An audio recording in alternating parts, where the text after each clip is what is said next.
UKLO 1 year masters. No IELTS required up to 5 years visa. High visa success rate. చనిపోయేంత ప్రేమిస్తున్నానని చెప్పి నన్ను చంపడానికి కూడా సిద్ధమైపోయాడు అని అంటోంది స్వప్న.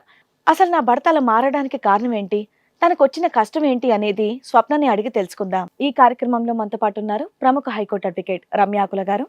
నమస్తే. నమస్తే అండి. ప్రముఖ సైకియాట్రిస్ట్ డాక్టర్ కళ్యాణ్ చక్రవర్తి గారు. నమస్తే సార్. నమస్తే మేడం. సో స్వప్న ఒక చిన్న సమస్యతో ఇక్కడి వరకు రావడం జరిగింది. సో తనకు వచ్చినటువంటి సమస్య ఏంటి, ఎలాంటి న్యాయం కావాలనుకుంటుందో తనని అడిగి తెలుసుకుందాం. నమస్తే అండి. నమస్తే మ్యామ్. చెప్పండి. ప్రేమించి పెళ్లి చేసుకున్నాడు. మాది తూర్పు గోదావరి జిల్లా అండి, నల్లూరు గ్రామం. అక్కడ కాలేజ్ వెనకాల కలుసుకొని మాట్లాడుకునే వాళ్ళము. ఓకే. ఎందుకు కాలేజీలోనే మాట్లాడుకోవచ్చు కదమ్మా, కాలేజీ వెనకాల ఎందుకు? కాలేజ్ అయిపోయింది, అప్పటికే పరిచయం. కాలేజీలో స్టడీ అప్పుడే కాలేజీ అయిపోయినాక బ్యాక్ సైడ్కి వెళ్ళి కబుర్లు చెప్పుకుంటూ ఉండేవాళ్ళ. అతను పరిచయం అయ్యాడు, మాట్లాడారు. ప్రపోజ్ చేశారు సార్ మ్యామ్ ఒకసారి. ప్రపోజ్ చేస్తే నేను ఒప్పుకోలేదు. సరే అనేసి కొన్ని రోజులు అలా అలా చూసి చూడనట్టు పట్టించుకున్నాను. కొన్ని రోజుల తర్వాత మా అమ్మ వాళ్ళ ఇంటికి వచ్చి నేను ఒప్పించుకొని పెళ్లి చేస్తాను అనేసి అన్నాడు, మాట్లాడారు. నేను ఒప్పుకోలేదు. అయినా సరే సూసైడ్ చేసుకుంటా అన్నాడు.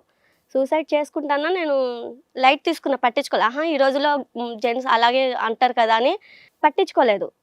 నిజంగానే నేను కాలేజీ దూకి చనిపోతా అని బెదిరించాడు. సరే నీకు అంత ప్రేమ ఉంది కదా, మా వాళ్ళతో వచ్చి మాట్లాడి పెళ్లి చేసుకో అని నేను చెప్పిన. వచ్చారు, పెళ్లి చేశారు. వాళ్ళ ఇంట్లో మా ఇంట్లో ఒప్పుకున్నారు, పెళ్లి చేసుకున్నారు. కొన్ని రోజులు బాగానే ఉన్నాడు. తీరా కొన్ని రోజులు అయినాక ఏమైందో తెలియదు మ్యామ్.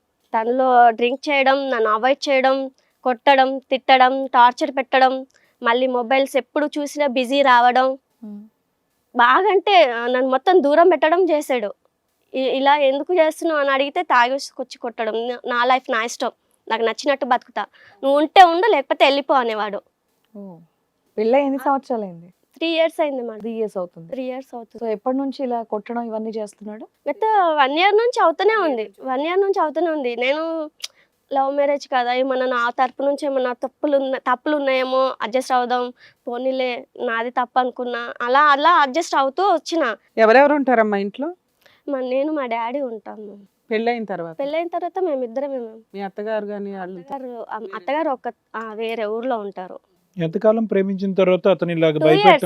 2 years ప్రేమించారు. 2 years చేసి ప్రేమించుకున్నాము. ప్రపోజ్ చేశారు. తర్వాత సరే అని పెళ్ళైనాక 1 year అయింది.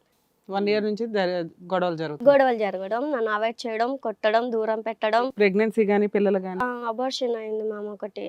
ఎందుకు లవ్ మ్యారేజ్ చేసుకున్నావు? చక్కగా పిల్లలు ఉంటే బెటరే కదా. అంటే అప్పటికి సెటిల్ అవ్వలేదా, లేకపోతే వద్దనుకున్నారా, ఇంకేదైనా దుకాణమా? సెటిల్ అవ్వలేదు, అంటే కొంచెం ఆరోగ్యం ఇష్యూ ఉండి కూడా ఇది అయిపోయింది. ఇప్పుడు కలిసి ఉన్నారా? ఇప్పుడు కలిసి ఉండాడు, నన్ను వదిలేసి వెళ్ళిపోయాడు మొత్తానికి. ఎన్ని రోజులు అయింది వెళ్ళిపోయి? 7 months అవుతుంది వదిలేసి.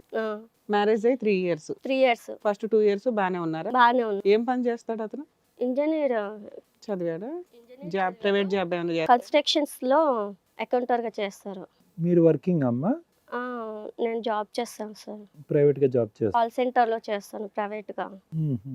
అనుమానం ఎక్కువ సార్. మళ్ళీ అనుమానం ఇప్పటి వరకు ఎక్కడికి వెళ్ళను, ఎవరితో మాట్లాడుతున్నావు, అనుమానంతో మొత్తం మాటలు అని మనసు అంతా ఇట్లా నీడై బాధపడి చచ్చిపోవాలనిపిస్తుంది ఒక్కొక్కసారి ఆయన పెట్టిన టార్చర్కి. మరి నిన్ను టార్చర్ పెట్టడం ఏంటమ్మా, నిన్ను వదిలేసి వెళ్ళిపోవటం ఏంటి? అదే సార్ అర్థం కావట్లేదు. మరి ఎంతకాలం అయింది నిన్ను వదిలేసి వెళ్ళిపోయి? ఇప్పుడు 6 months 7 months అవుతుంది సార్. ఇప్పుడు నువ్వు ఎవరితో, నువ్వు ఇప్పుడు ఒంటరిగా ఉంటున్నావా? ఒంటరిగా డాడీ వాళ్ళతోనే ఉంటున్నాను, ఇంట్లోనే. డాడీ వాళ్ళు వచ్చి నీతో తోడుగా ఉంటున్నారా నువ్వు జాబ్ చేసుకుంటూ ఉంటే? అవును సార్. అతను ఎక్కడ ఉంటున్నాడు, ఏం చేస్తున్నాడు, ఏమైనా కనుక్కున్నావా? లేదు సార్, నంబర్ ఫోన్ చేస్తాను. వాళ్ళ ఫ్యామిలీ మెంబర్స్ ఏమంటున్నారు? వాళ్ళ అబ్బాయి ఏం చెప్తే అదే మాట వింటున్నారు సార్. అంటే లవ్ మ్యారేజ్ కదా, మరి మీకే బాగా తెలియాలి అనేటటువంటి విధంగా మీ మీద వదిలేసారా? మీరు ఇష్టపడి చేసుకున్నారు, మీ మధ్యలోకి ఇన్వాల్వ్ అవ్వము, మీకు నచ్చినట్టు మీరు ఏమైనా చేసుకోండి, ఇద్దరు కాపురం కలిసి చేసుకుంటే మేము వద్దన్నాం, విడిపోదాం అంటే మేము ఏం చెప్పాము. అప్పుడు ఏం చెప్పలేదు, ఇప్పుడు కూడా ఏం చెప్పాము. మీ ఇద్దరి మధ్య అండర్స్టాండింగ్ బట్టి ఉంటది. మీకు అబార్షన్ ఎప్పుడైందమ్మా? 8 months బ్యాక్ అయింది. అప్పటికి గొడవలు స్టార్ట్ అవుతున్నాయా మరి? అప్పటికి గొడవలు స్టార్ట్ అవుతున్నాయి మ్యామ్. ఇద్దరు జాబ్ చేసుకుంటున్నారు, ప్రెగ్నెన్సీ ఉంచుకోవచ్చు కదా, అబార్షన్కి కారణం. అది చేసుకోవాలని చేయలేదు కదా మీ ఇండ్యూస్డ్ అబార్షన్ అంటే పీసీఓడి ప్రాబ్లం వల్ల దానికి అదే అయ్యింది, నిలబడలేదు. నిలబడలేదు. ఓకే, అది వేరే విషయం. థైరాయిడ్ ఒకటి, పీసీఓడి ప్రాబ్లం. ఈ 7 months లో అతను అట్లా అవ్వడానికి కారణం ఏంటి, వదిలేయడానికి కారణం ఏంటి? అతనే కొట్టి అతనే ఎందుకు వదిలేస్తాడు? అతనికి ఏమైనా అక్రమ సంబంధాలు ఉన్నాయా, లేకపోతే ఏమైనా అడిషనల్ డౌరీయా? ఫోన్ ఎప్పుడు ఫోన్ చేసినా బిజీ వస్తుంది. నేను ఏంటి ఫోన్ బిజీ వస్తున్నా అంటే బిజీ వస్తుంది ఏంటి అంటే నాకు పర్సనల్స్ ఉంటాయి, చాలా ఉంటాయి, అన్ని నీకు చెప్పాలా? ఆయన ఫోన్ బిజీ వస్తుంది, నీ ఫోన్ బిజీ వస్తుందని అనుమానిస్తున్నాడు. 2 ఫోన్లు బిజీయే. మ్యామ్ నేను జాబ్ చేస్తున్నాను, ఖాళీగా లేను కదా, నాది టెలికాలర్ కాబట్టి నా జాబే మాట్లాడడం. నీ ఫోన్ లో మాట్లాడతావా? టెలికాలర్ అంటే వాళ్ళు ప్రొవైడ్ చేస్తారు కదమ్మా. ఇప్పుడు వాళ్ళ సిమ్ ఇచ్చి నా ఫోన్ లో వాళ్ళ మొబైల్ ఇవ్వలేదని నా ఫోన్ లో వేసుకోమన్నారు మ్యామ్. సరేనమ్మా, 2 years పాటు మీ ప్రేమాయణం ఎలా నడిచిందమ్మా? అప్పుడేమన్నా అతనికి అనుమానం అవి ఏమన్నా ఉండేవా? అప్పుడు బాగానే ఉన్నాడు సార్, అప్పుడు బాగానే తనకు తానే ఒక కుక్కలాగా ఎంబట పడాడు. నన్ను ఎంత అవాయిడ్ చేసినా, నేను ఎంత అవాయిడ్ చేసినా ఆఖరికి నా కాళ్ళ మీద కూడా పడ్డాడు సార్. కానీ ఫైనల్ గా నువ్వు ఒప్పుకున్నావు కదా, ఆ ప్రేమకు అంగీకరించి అతను ప్రపోజ్ చేస్తే నువ్వు యాక్సెప్ట్ చేసావు కదా. లాస్ట్ కి నేను ప్రాణం నేను తీసుకుంటా నీ కోసం చచ్చిపోతంటే అప్పుడు ఒప్పుకున్నా. సో కేవలం అతను ప్రాణాలు తీసుకుంటాడని నువ్వు పెళ్లి చేసుకోవాల్సి వచ్చిందా? ఎందుకు, సరే నన్ను అంతగా ఇష్టపడుతున్నాడు కదా, నా కోసం చచ్చిపోతా అంటుండు కదా, అందుకని అంతేగాని నువ్వు ప్రేమించలేదా? లేదు సార్. అయినా కేవలం చచ్చిపోతాడేమో అనే భయంతో నువ్వు పెళ్లి చేసుకున్నావా? అలా అని కాదు సార్, నన్ను ఇష్టపడే వాళ్ళు నాకు దొరకాలి కదా, అది కూడా నా అదృష్టం అని భావించుకొని నేను ఓకే చెప్పేశాను. మరి 7 months లో అతను వెళ్ళిపోయాడు కదమ్మా, మరి మీ ఇంట్లో వాళ్ళు ఏమైనా పెద్ద మనుషులు పంచాయతీ కానీ ఏమైనా పెట్టారా? ఏమీ లేదు. చాలాసార్లు పంచాయతీకి పిలిపించాలని ఫోన్లు అవి చేయడం, పంపడం అలాంటివన్నీ చేసాం సార్ మ్యామ్, కానీ వాళ్ళు రెస్పాండ్ అవ్వలేదు. వాళ్ళు రావట్లేదు అసలు, సెటిల్మెంట్కి కానీ మాట్లాడడానికి కానీ ప్రాబ్లమ్ సాల్వ్ చేయడానికి వాళ్ళు రావట్లేదు. ఇక్కడికి ఎందుకు వచ్చారమ్మా? మీరు నాకు న్యాయం చేస్తారని వచ్చాం మ్యామ్. నేను ఏం న్యాయం కావాలి మీకు?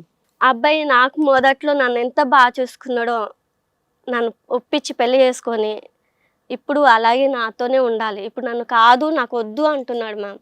మరి అప్పుడు చేసుకొని ప్రపోజ్ చేసి ఇష్టపడి పెళ్లి చేసుకున్న అబ్బాయి, కలిసి జీవితాంతం ఉండాలి అన్న అబ్బాయి ఇప్పుడు నాతో ఎందుకు వద్దు అంటున్నాడో నాకు అర్థం కావట్లేదు. నాకు ఆ అబ్బాయి కావాలి. అంతటితో సరిపోదు కదా స్వప్న. ఇప్పుడు వచ్చినటువంటి అబ్బాయి ఫస్ట్ 1 year బాగున్న తర్వాత నెక్స్ట్ 2 years నేను ఎలా హింస పెట్టాడు అన్నది నీకు తెలుసు కదా, మరి అది ఓకేనా?